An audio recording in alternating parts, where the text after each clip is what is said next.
And welcome everyone to our garden here under a tartan sky. It's been a while since I've did any kind of an update, but a few things. We're now approaching mid-August.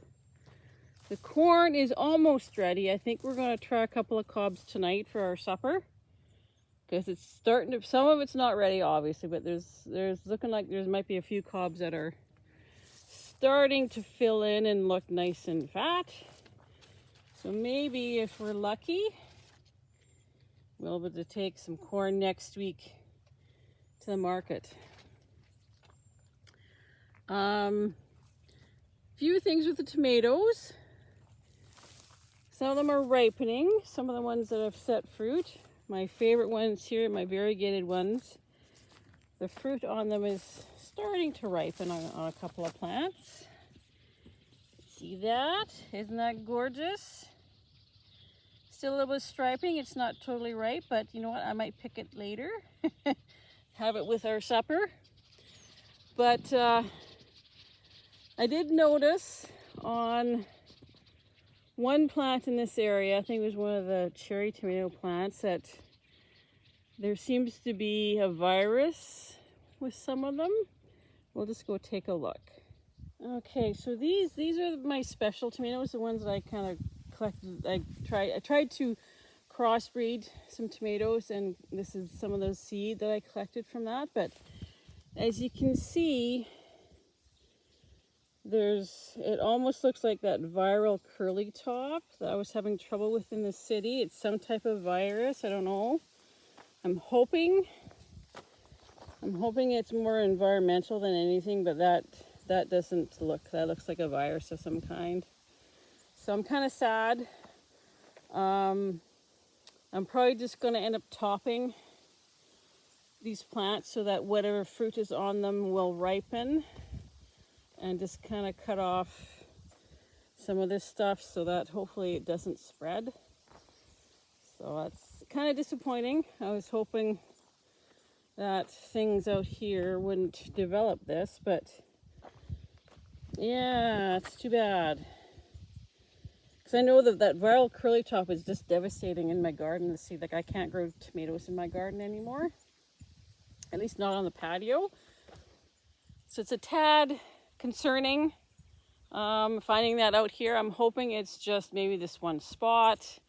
Maybe definitely we'll have to cut back on tomatoes next year. I'm actually thinking whether or not I'll do another plant sale, just because it's a lot of work, and yeah, it's a lot of work and just not a lot in the way of sales. Like, I sold some, but it didn't quite seem as worth it as I had hoped, but we'll see what happens with that. So I'm a little concerned about the tomatoes, but they've all got fruit on them mostly, and as I was showing you, some of them are starting to ripen, which is good because we are getting late in the season.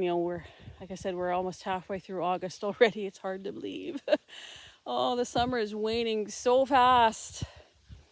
And, it's not unheard of for us to have frost right at the end of August. That's, it happened like 3 years ago. It could happen again. I'm hoping that doesn't happen. I'm really hoping that we have a nice, long, extended summer well into September. I'm hoping and praying that the frosts wait until mid-October or something, so that all of our crops can finish off. Like, the pumpkins are just starting to get going with their blossoms. They're loaded with flowers, and I'm just hoping they'll have enough time to set their fruit. So yeah. In terms of cucumbers, it's been kind of weird. It's been kind of hit and miss. So these are the cucumbers, and they've been producing pretty good, but it kind of goes in spurts. And so we were just talking that we might have to maybe put a hold on taking any more orders, because at least for a week or so, just because the plants can't keep up with the demand. So I think that's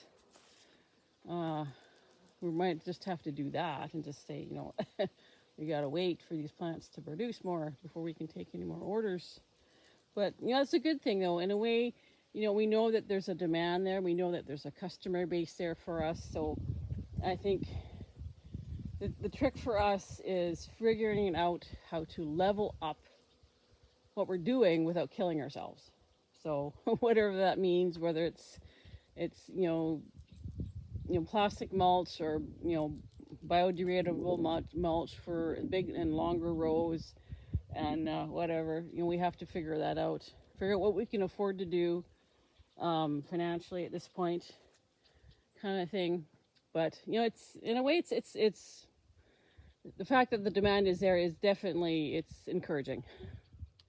So these are our onions. We actually harvested our garlic a couple of weeks ago. We didn't get enough to sell. We're just going to keep the garlic for ourselves for use. But next year we'll be planting more. Or actually, I shouldn't say that. This fall we'll be planting a whole lot more garlic. But these are our onions. These red onions are looking absolutely fantastic. I'm so happy with this. I think maybe next week I might be willing to dig these up and take them to market. Look at the size of that one. That is so awesome. So I'm thinking maybe next week or the week after for the red onions. And then the yellow ones, maybe end of the month, we'll see. But I'm happy that they're doing well, and then maybe next year we can kind of do more, slowly build up what we're doing, kind of thing. So, but we do have more corn over here. This is the Vision. It's a little bit farther behind, but it's developing nicely. It's got lots of ears of corn on it. So we're just gonna, hopefully the weather will hold so that they can do what they need to do. They're looking nice. Look at this. The plants seem a bit short, but it feels like they're filling in nice, though. Other than them being a little short, they're actually a nice looking plant. And these are a sunflower. These are heirloom sunflower. These are actually the Hopi black dye. Oh, look at that. Maybe that'll be open tomorrow. That'd be awesome to see. And there's a couple here that have been blown over by the wind, so we might have to get a couple of stakes out and stake them up, but these are quite large plants. I'm kind of happy about that. Oh, and then over here, this is a mix of stuff. This end, we had dill, we had beans, we had tomatoes. And at the very end here are these are the New England pie pumpkins. Look at that. Those look like they might actually produce some.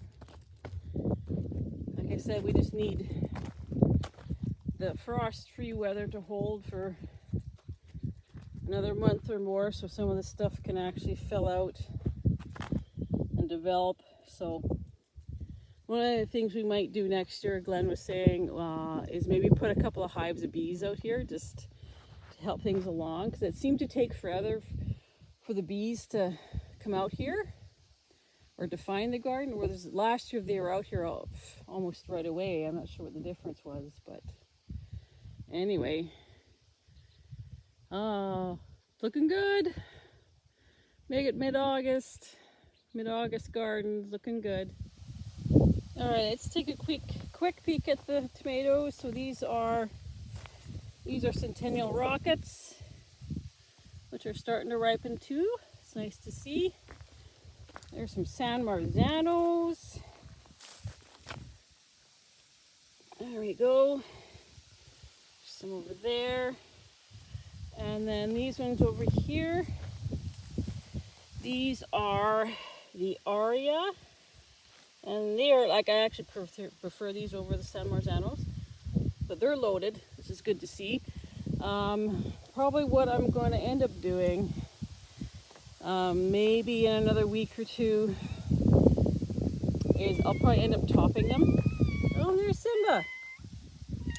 And by topping, I mean I'll probably take off sort of the main growing point, so that whatever fruit is on them, the plant's energy will go into ripening that fruit. So it's not trying to set any more fruit. Because at this point, like I said, we're mid-August, and it's not unheard of for us to have frost, at the end of the month. So I want to encourage the tomatoes to ripen whatever they've already got. Look at these. This is a black beauty. That is so gorgeous. Isn't that a gorgeous tomato? They're not ripe yet, but absolutely beautiful. What else we got here? Oh, I saw some nice ones out here. This is the Scottish early. That's some nice looking tomatoes. And down at this end, I saw one. I saw some. Oh, here we are. These are the Wolverines. These are the Wolverine. Let's give you a view of the Wolverines. There you go. You can see that. Sorry, the light's wrong for me here. Oh, there we go. So that's supposed to be a yellow and black, or yellow and purple blue. So that's going to be a nice looking tomato, I think. Yeah, very nice. And of course the sunflowers.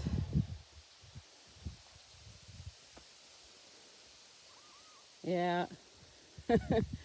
So I definitely need to cut back on my tomatoes for next year, so because they take up so much space, and I had so many left over, and I think that's kind of why I'm rethinking the plant sale, because I do end up with so many leftover plants. So it may be, I don't know if I'll do a plant sale, or maybe I might just take orders and then take some pre-orders, and that'll be it for the plant sale. I don't know. We'll think about that over the winter.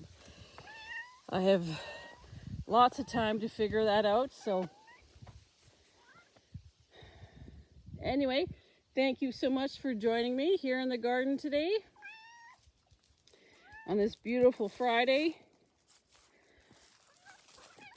Oh, Simba. So happy Friday. Happy weekend. I hope you're enjoying yourself. I hope you have some time to yourself for some self-care. And until next time, you take care of yourself. Talk to you later.